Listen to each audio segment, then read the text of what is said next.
The psychology of people who don't post their photos on social media.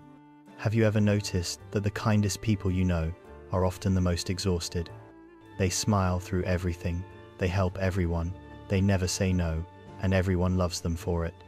But if you look closely, really closely, you can see something else, a tiredness in their eyes, a heaviness they carry, because kindness, when taken too far, stops being beautiful.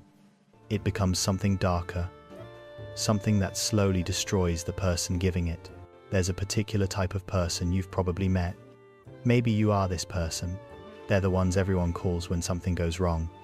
The reliable friend, the helper, the listener, the one who stays up late talking you through your problems even when they have work in the morning. And when you thank them, they wave it off. It's nothing, they say.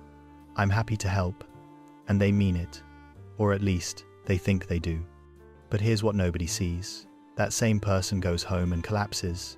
They feel drained, empty, used. Even though nobody used them, they offered. They always offer. And yet, something inside them feels wrong. Like they're giving pieces of themselves away and never getting them back. This is the dark side of kindness. Not the kindness itself, but what happens when kindness stops being a choice and becomes a compulsion. When it stops coming from love and starts coming from fear. Fear of being disliked. Fear of being rejected. Fear of not being needed. Because here's the truth most people don't talk about. Sometimes kindness isn't kind at all. Sometimes it's a mask. A way of hiding. A strategy for survival. And when you wear that mask long enough, you forget what your real face looks like underneath. And if this conversation resonates with you, if you're starting to see yourself or someone you care about in these patterns, subscribe to Mindseep. We explore the hidden variables of human psychology every week, helping you understand the patterns that shape your life, what the world sees. From the outside, deeply kind people look like saints. They're the ones who volunteer without being asked, who remember your birthday when everyone else forgets, who check in on you when you're going through something hard, who somehow always have energy for others even when their own life is falling apart. People admire them, look up to them, sometimes even feel a little guilty around them because they seem so selfless, so good. So unlike the rest of us who sometimes say no, who sometimes choose ourselves, who sometimes just don't have it in us to care. But here's what people don't see. The late nights when that kind person lies awake, replaying every interaction, wondering if they said the right thing, wondering if someone is mad at them, wondering why they feel so angry inside when they've been nothing but nice all day. They don't see the resentment building quietly beneath the surface, the exhaustion that never quite goes away, no matter how much they sleep, the feeling of being trapped in a role they can't escape because everyone needs them to be the kind one, the good one, the one who never complains. And here's the strangest part.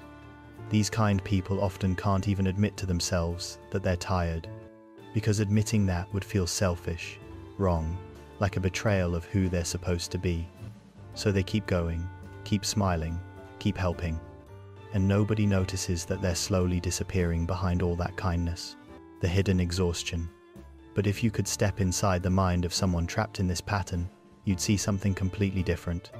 You'd see the calculations happening every time someone asks for help. They want to say no. They need to say no. But the moment they think about it, fear rushes in. What if that person gets angry? What if they think I'm selfish? What if they don't like me anymore? What if I lose this friendship? So they say yes, again, and the moment they do, they feel two things at once.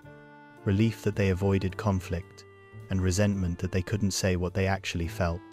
This is what psychologists call people-pleasing, but it's more than just wanting people to like you. It's a survival strategy, one that usually starts in childhood. Imagine being a kid in a home where love felt conditional, where you learned that when you were good, quiet, helpful, you got attention and affection.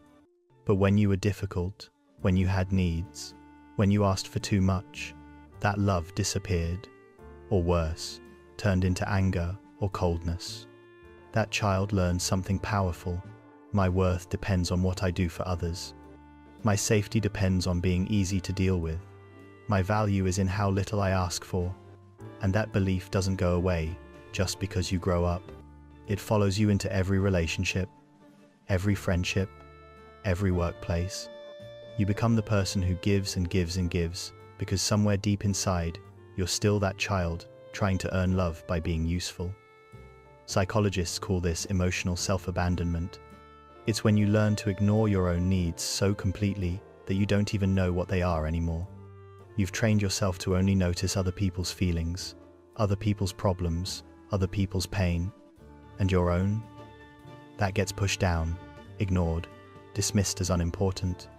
Because kind people aren't supposed to have needs, they're supposed to meet needs. But here's what happens when you do this for years. When you consistently put yourself last, when you never say no, when you always accommodate, something inside you starts to break. Not dramatically, not all at once, just slowly, quietly, like a foundation cracking under too much weight.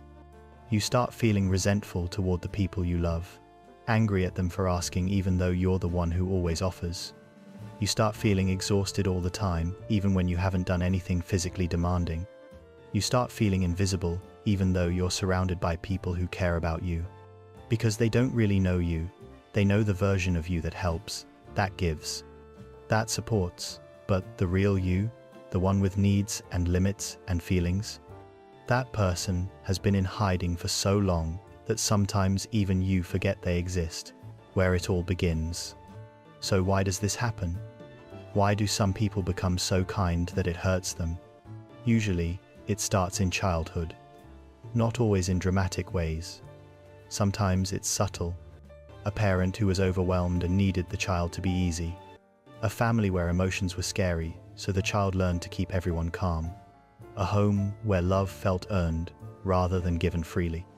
These children learn that their job is to make others comfortable, to smooth over conflict, to be the one everyone can count on. And they get praised for it. You're such a good kid. So mature. So helpful. But what they're really learning is that their own feelings are inconvenient, that asking for things is burdensome, that love is something you have to work for, and that pattern hardens into identity. By the time they're adults, they genuinely believe that their worth comes from what they do for others. They can't imagine being valued just for existing, just for being themselves. So they keep performing kindness, not because it feels good, but because it feels necessary. Because without it, who are they? What value do they have? This is what psychologists call conditional self-worth, when your sense of value is entirely tied to external factors, to how useful you are, how helpful, how kind, and when those things disappear, so does your sense of self. But here's what makes this tragic. The kindness that comes from this place isn't really kindness. It's fear dressed up as compassion. It's need dressed up as generosity. It's a transaction. I'll be kind to you so you'll need me, so you'll stay, so I'll matter. And transactions, no matter how kind they look, eventually feel hollow. For both people involved, the weight everyone carries. But this isn't just about individual psychology. This is about something bigger, about how our culture treats kindness. We worship kindness. We tell children to be kind above everything else. We admire people who sacrifice themselves for others. We celebrate selflessness as the highest virtue, but we rarely talk about the cost. We rarely ask if someone's kindness is sustainable, if it's healthy, if it's actually helping them or slowly destroying them. And here's the uncomfortable truth. Sometimes our culture benefits from people who can't say no, from people who will always help, who will always accommodate, who will never demand too much. Think about how often we call someone so nice as a compliment without wondering if that niceness is costing them something. Think about how we expect certain people to always be available, always understanding, always kind. And when they're not, when they set a boundary or say no or prioritize themselves, we call them difficult, selfish. We punish them for the very thing that would save them. Research shows that people who struggle to set boundaries experience higher rates of anxiety, depression, and burnout. Studies have found that individuals who consistently prioritize others over themselves report lower life satisfaction and higher stress levels. Another study showed that chronic self-sacrifice is linked to physical health problems, including weakened immune systems and chronic fatigue. This means that excessive kindness isn't just emotionally draining, it's physically damaging. Your body keeps score even when your mind tries to pretend everything's fine. The many faces of broken kindness. And here's where it gets more complex. Because not everyone's kindness breaks the same way. Some people become martyrs. They wear their exhaustion like a badge.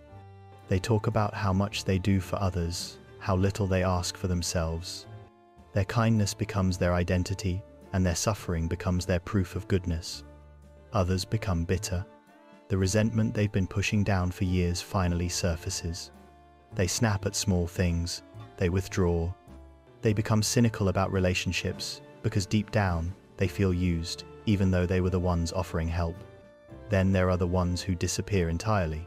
They stop answering calls, stop showing up, stop helping, not because they don't care anymore, but because caring has cost them so much that they have nothing left to give. Some become controlling. If I'm going to sacrifice this much, they think, then things need to be done my way. So their kindness comes with expectations, with strings attached, with unspoken demands for gratitude or loyalty. And others just keep going, keep smiling, keep helping, until one day their body forces them to stop, through illness, through breakdown, through something that finally makes the unsustainable visible. Each of these patterns looks different on the surface, but underneath, they're all responses to the same wound. The wound of believing that you only matter when you're useful, that you're only lovable when you're giving, that your needs are less important than everyone else's. The path to real kindness. So, what's the answer? How do you be kind without destroying yourself? The answer starts with understanding something crucial. Real kindness includes yourself, not as an afterthought, not as something you do when everyone else is taken care of, but as an essential part of the equation. This means learning that saying no is not unkind. Setting boundaries is not selfish. Taking care of yourself is not optional. These things aren't obstacles to kindness. They're what make kindness sustainable. Because when you give from a place of genuine choice rather than fear, your kindness is real. It doesn't build resentment. It doesn't exhaust you. It flows naturally because you're not depleting yourself to create it. But getting to that place requires something difficult. It requires you to question the beliefs you've carried your whole life. Beliefs about what makes you valuable, what makes you lovable, what makes you worth keeping around. You have to sit with the uncomfortable possibility that your worth isn't tied to what you do, that people might love you even when you're not being useful, that you deserve care even when you're not giving it. And for people who've spent their whole lives performing kindness, this feels terrifying. Because if your worth isn't in what you do, then where is it? The answer? It just is. You're valuable because you exist, not because of anything you achieve or give or sacrifice. Just because you're here. This isn't something you learn once and then you're done. It's something you have to practice. Every time you want to say yes out of fear, you pause. You ask yourself, am I doing this because I want to, or because I'm afraid of what happens if I don't? Every time you feel guilty for resting, you remind yourself that rest isn't selfish, it's necessary. Every time you feel the urge to over-explain or over-apologize for having needs, you practice simply stating what you need without justification. Small shifts, repeated over time, until eventually the pattern changes, not perfectly, not all at once, but enough that you start to feel different, lighter, more yourself. What changes for everyone? And here's what's beautiful about this shift. When you start treating yourself with the same kindness you've been giving everyone else, something unexpected happens. Your relationships get better, not worse. Because when you're no longer giving from depletion, people feel it. They feel the authenticity. They feel the freedom. They're no longer walking on eggshells, wondering if you're secretly resentful. And the people who get angry when you set boundaries, the ones who push back when you say no, those reactions tell you everything you need to know. They weren't valuing you. They were valuing what you could do for them. Losing those relationships hurts. but what you gain is something more valuable. Relationships where you're loved for who you are, not what you provide. Where your presence matters more than your productivity. Where you can show up as your whole self, needs and limits included. This is what healthy kindness looks like. Kindness that flows both ways. Kindness that doesn't require anyone to disappear. Kindness that makes everyone, including you, feel more alive rather than more depleted. The real kindness. So where does this leave us? It leaves us with a different understanding of what kindness actually is. Kindness isn't endless giving. It's not sacrificing yourself for others. It's not always saying yes. It's not erasing your needs to make others comfortable. Real kindness is honest. It's choosing to help when you have the capacity, not when you feel obligated. It's caring for others while also caring for yourself. It's saying yes when you mean it and no when you need to. And maybe most importantly, real kindness is allowing other people to be kind to you, receiving help, accepting support, letting yourself be cared for without feeling like a burden. Because kindness is meant to be a circle, not a one-way street. And when you refuse to let kindness flow back to you, you're not being noble, you're breaking the circle. The dark side of kindness isn't kindness itself. It's what happens when kindness becomes disconnected from truth. When it becomes a performance instead of a genuine expression. When it's driven by fear instead of love. But when you reconnect kindness to truth, when you include yourself in the circle of care, when you give from a place of abundance rather than emptiness, kindness transforms. It becomes what it was always meant to be. Not a burden, not a mask, not a way of earning love. Just a simple, honest expression of care for others and for yourself. And maybe that's the kindness the world needs most. Not more people sacrificing themselves, but more people showing up as their whole, honest, bounded selves. People who can give without resentment, who can receive without guilt, who understand that taking care of yourself isn't the opposite of kindness. It's the foundation of it. If this resonated with you, take a second to like this video and subscribe. Not for the algorithm, but so these conversations keep finding the people who need them.